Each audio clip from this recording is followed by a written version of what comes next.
ang mga DDS, parang mga ano yung virus. Pag nakagat ka, nasingahan ka, nabugahan ka, mahahawa ka. Oo, kaya iwas-iwasan yung dumikit sa mga DDS. Alam nyo, kanina nga, nag-post ako patungkol doon kay BBM na ang sabi ko, kasi nagsalita si BBM eh. Ito yung sabi ni BBM mo. Wait lang. Kasi high-tech tayo ngayon eh. Kent Garcia. Sure, here are some videos. Ito na. Kent Garcia. Puntahan natin tong channel ni Kent. Tapos, meron tong post kanina dito eh. Saan ba yung, saan may community ni Kent dito? Oy, boga. Mahirap man hanapin to. Wala pala, hindi pala makita. Bahala na lang, mamaya na, bahala na si Batman. Oo. May post kasi si Kent kanina sa kanyang community. Hindi makikita dyan, wala dyan. May post kasi si Kent kanina sa kanyang community na ang sabi ni BBM, hindi kasi nila kayang kunin or hindi kasi nila makuha yung gusto nila sa akin. Kaya binanatan nila ako. Kaya nag-post ako. Sabi ko, kung ako ba naman si BBM? Yeah? Kung ako ba naman si Marcos? Luzon, Visayas. Kung ako ba naman si... province of China dito. Kung ako ba naman si BBM? Kung noon sinigaw-sigawan ako, okay lang. Kung noon sisipa-sipain ako, aapak-apakan ako, okay lang. Di ba? Pero ngayon, ibahin nyo na ako. Walang kaibigan, walang kamag-anak, pag may ginawa kang mali, hindi ka sasantuhin. Tama lang naman. Ngayon, sino ba ang pinaparinggan ni BBM noon? Isa lang. Ang sabi doon ni BBM, noon kasi, pag sinigaw-sigawan siya ni Digong, tumitiklo. Noon kasi, pag tinakot siya ni Digong, lumuluhod siya. Ngayon, hindi na uubra kay BBM yan. Kaya nga nila binira si BBM, kaya nga nila siniraan si BBM. Bakit? Hindi kasi nila nakukuha yung mga gusto nila. Hindi nila, sa madaling salita, hindi nila kayang hawakan sa liig si Bongbong Marcos. Ibahin nyo ang Marcos noon at Marcos ngayon. Tita Nida, mega love shoutout po. Van Espinosa, hello sir, Kent, watching from Saudi Arabia. God bless you always. I always watch your vlog everyday. Salamat po. Maraming salamat Ma'am Nimpa Uzma. Ayan, maraming salamat. 'Di ba?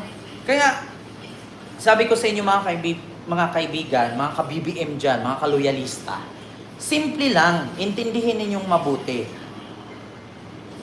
Intindihin ninyong mabuti. Kapag si Digong na-aresto ng ICC, nakulong, nagkasakit, namatay, pwedeng gawing bala ni Sara Duterte yan. Maskin sino sa Duterte. Kasi kilala na yung anak niyang tatlo, si Pulong, si Basti, si Sara. Maskin sino dyan sa tatlo. Pwede nilang gamiting bala at rason na tatakbo silang presidente ng Pilipinas. Kaya isa din siguro sa rason na ayaw ni BBM na, di ba, papasukin ng ICC sa Pilipinas. At pangalawa, kaya po hindi makapasok ang ICC sa Pilipinas, alam niyo po kung bakit. Noong 2019, na presidente pa lang si Digong, kumalas na siya sa pagiging miyembro ng ng Pilipinas sa ICC. Tinanggal niya. Bakit? Kasi alam niya na ang ICC hadlang sa mga gagawin niyang war on drugs, Kemerut. Yan ang totoo. Kemerut Baruro. Di ba? Ma'am Fiugina, mega love shoutout po. Kaya ngayon, Interpol, arestuhin nyo si Digong at Bato. Di first time kong nanood sa'yo nung 67 subscriber ka pa lang, noon ang bilis ng increase. Sabi ni Ma'am Hanilin. Actually, Ma'am Hanilin, kaya po tumaas yung subscribers natin kasi hindi po tayo fake news. Hindi po tayo nagbablog dito na puro like gagagagagagagag. Tapos sasabihin, merong puting ahas, na nagsusuntukan daw si BBM si Lisa, ninakaw daw ni Mil Robles ang pera ng PCSO. Puro lang ganyan yung pangalan daw ni Erwin Tulfo, peke daw, ganito, ganyan. Speaking of peke ang pangalan ni Erwin Tulfo. Sabihin natin, gumamit daw si Erwin Tulfo ng pangalan. Sabi ni Marlica yan. Ang pangalan daw ni Erwin Tulfo sa Amerika is Sylvester. Sylvester ba? So ngayon, kung mali ang pangalan ni Erwin Tulfo sa Amerika, ipatanggal nyo sa balota. Oh. So ngayon, kung ako naman si Erwin Tulfo, isa lang sabihin ko. Kung mali ang pangalan ko sa balota, so anong tawag nyo sa pangalan ni Francis Leo Marcos na dating nangalimbang ng gate na mibigay ng bigas? Meron bang ganong mukha na mukhang kabayo? Marcos? Walang anak si Marcos na mukhang kabayo. Oo. Di ba yun lang eh? Tingnan nyo ngayon. Si Francis Leo Marcos, dalawa na silang Marcos na tumakbong senador na pinasok ng Korte Suprema sa balota ng COMELEC. So ngayon, kung si Erwin Tulfo, hindi siya Tulfo kasi Sylvester ang pangalan niya, sa Amerika no nag-TMT siya. So kumusta naman si Francis Leo Marcos? May Marcos ba ganyan hitsura? Di ba? Ma'am Mysterious, Miguel of shoutout po. Ma'am Amy Carpio, watching from Grace. Paano matatahimik ang ating bansa kung laging may kumukontra sa pamamalakad ni PBBM? Actually, Ma'am Amy Carpio, totoo po yung sinasabi mo. Kaya hindi tayo umuusad. Actually, umuusad naman tayo mga DDS lang naman ang hindi. Kasi yung mga puro reklamo sa Pilipinas, mga utak DDS yan. Bakit? Sasabihin nila, puro ka BBM, inaghirap kami. Diba? Ma'am Victoria Carpio, tama, fake si Leo Marcos. Ma'am Rosana Ragudo, hello po. Ma'am Lali Salcedo, hello po. Diba? Ito lang napakasimple Merong sumisigaw sa akin. Puro ka BBM. Tignan mo ang bansa natin. Naghirap tayo. Ngayon, kanina nag-comment lang, puro ka na lang BBM, puro ka na lang Sara, puro ka na lang Duterte. Wala na bang iba? Aba, ang gusto niyong ibalita ko dito? Yung BTS? Gusto niyong ibalita ko dito? Yung nagpahilot-hilot na nabalian ng spinal cord? Wala namang kwenta yun. Alam naman siyang pilay siya, nagpahilot pa siya. Tapos ang naghilot sa kanya, yung pumipiti-piti yung leeg. Hindi naman hilot yun, balik-balik yun Balik na nga siya, binali pa niya, di yun, namatay. Kung hindi sana napaalis si Makoy noon, siguradong naayos ng kuryente natin. Mga train from Luzon to Mindanao at pati subway, pati kalsada natin at mga infrastructure natin magaganda na sana. Sabi ni Ma'am Aya Taka. Ma'am Sheila Morata, Miguel of shoutout po si Jan Ma'am sa Las Vegas. Ayan. So, ngayon, sabi nung DDS na nag-comment sa akin, puro ka BBM.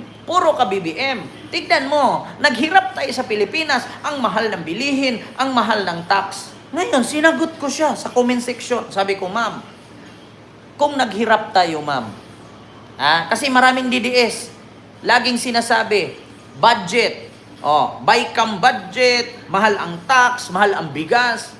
Isa lang sasabihin ko, DDS, puro kayo reklamo na mahal ang tax, mahal ang bilihin, pero may pang-load kayo pag-comment sa live ko. Di ba? Naisip nyo ba yan? Napakasimple. I-example ko lang. Yung mga DDS, comment sa live ko. Tapos sasabihin, suporta kay BBM, hindi mo iniisip, naghirap na tayo, ang mahal ng bigas, ang mahal ng bilihin, ang taas ng tax. Naghirap tayo. So tanong ko lang, ma'am, kung naghirap tayo, ma'am, bakit may load ka? No? Na ginagamit mo pang comment sa akin at pang chismis mo sa aking live. So ngayon, isipin yung mabuti. Kung ang mga Pilipino naghirap, alin ba ang uunahin nilang bilhin?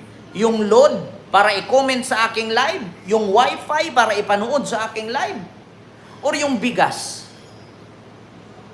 Di ba? Kaya huwag niyong sabihin na naghirap ang Pilipinas na si BBM ang presidente. Bakit? Mas inunan yung bayaran ang wifi at load kaysa sa pambili ng bigas. Tapos sasabihin ninyo ngayon, mahirap kayo, walang makain. Itong sasabihin ko sa inyo, inumin nyo, lagyan nyo ng asin para maalat. Diba? Alam nyo, sa totoo lang, literal na bobo talaga ang mga DDS. Diba, Ma'am Miriam Suzuki? Literal na bobo. Wala daw mabili ng bigas. Mahal ang bilihin. Ang taas daw ng singil ng tax. Pero may pangload at pang wifi, ipapanood nila sa TikTok, live ni Maharlika, live ni Banat Bay, live ni Kent. Tapos sasabihin, walang makain. Inumin nyo, lagyan nyo ng asin. Pa ba si Maharlika? Yes po, Sir Leonilo, maglasang. Sir Patricio, ayun idol, pag nadakip si Digong ng ICC at makulong, magkaroon din ba siya ng clemency? Depende siguro kung pag nakulong siya at manalo si Sara, pwede siyang magkaroon ng clemency. Ang problema lang, mahihirapan din si Sarang, halimbawa si Sara magpresidente. Ngayon si Digong hinuli ng ICC. Dinala na siya sa ibang bansa, doon siya ikukulong sa Netherlands. Pwedeng bigyan siya ni Sara ng clemency kasi anak niya yun, tatay niya yun eh. Ang problema lang, mahihirapan din siyang kunin kasi nasa Netherlands na. Ang tanong ngayon, maabutan pa ba na maging presidente si Sara pag nakulong si Digong? Buhay pa ba?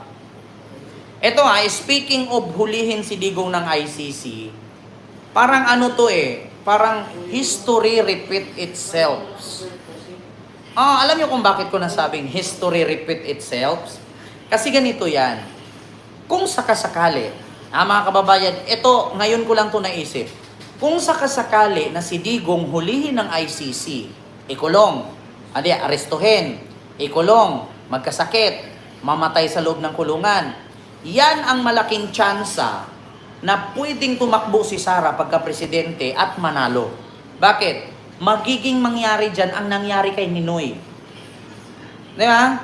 Alam nyo na isa sa kadahilanan niya na ayaw ni Pangulong Bongbong Marcos siguro na i-impeach si Sara at papasukin ng ICC sa Pilipinas? Kasi alam nyo kung bakit? Pwedeng gawin na power nila yan para maging presidente si Sara direct.